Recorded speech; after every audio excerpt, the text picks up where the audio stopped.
د دیش کارون د وجنه الله شل د قبر عذاب ور کوي انسان چې کله شغولي کوي الله بدل د قبر عذاب ور کوي یو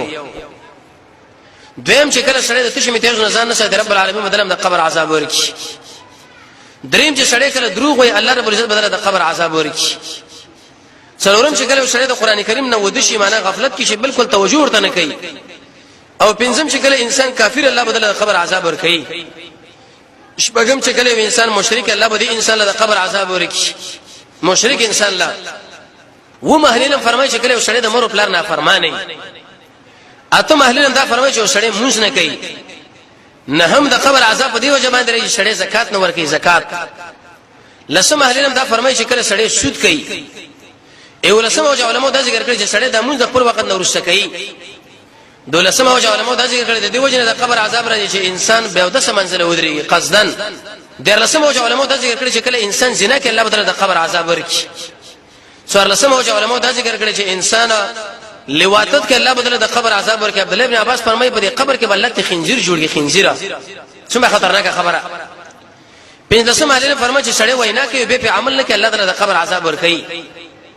شپږلسم هغه خطیب چې عقل کو تقریر کوي او عمل پې نه کوي الله تعالی د قبر عذاب ورکړي ولسم اهل دا فرمایي چې انسان کله مخه مخه په شي په سړي باندې عیب لګي اتلسم چې کله سړی د یتیم مال خوري د انسان له قبر عذاب الله ورکړي نو نسم اهل المدا خبره ذکر کړی دا چې انسان غلول کوي خیانت امانت غنیمت پر مال او شلم اهل المدا خبره ذکر کړی دا چې کله د روجمات وخت داخل شوی نه او تر روجمات تکړه ایوشته اهل الم دا فرمایي هغه سړی هغه زنانه چې ماشوم له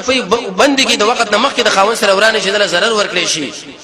دویشتم چې سړی د خپل زنانه بل چاله پریدي د پاره د زنا د یستوب دی لوي شي درشتم چې کله سړی د محمد رسول الله د ملګرو سره ورانه ولري صحابه سره څلورشتم اهل الم دا فرمایي چې سړی په قبرستان کې تشمی تیز کې الله تعالی د قبر عذاب ورکړي دا ډېره خطرناکه مسله ده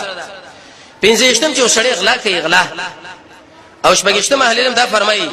چې یو سړی هغه قران کریم د سیناخص کړي وېشتم دا منه چې بیزه ټکسونه اخلي ټیک شه او اتهشتم علماء دا خبر ذکر کړي چې ظلم کوي ناروا او نه وېشتم دا الله د اولیاء په بده بده خبره چې کړي سړی کوي او درشم چې بالکل ځل کې دا محسوسي کړي چې د قبر عذاب لاشتو کشته نه د دیرش کارون د وجنه الله شل د قبر عذاب ور کوي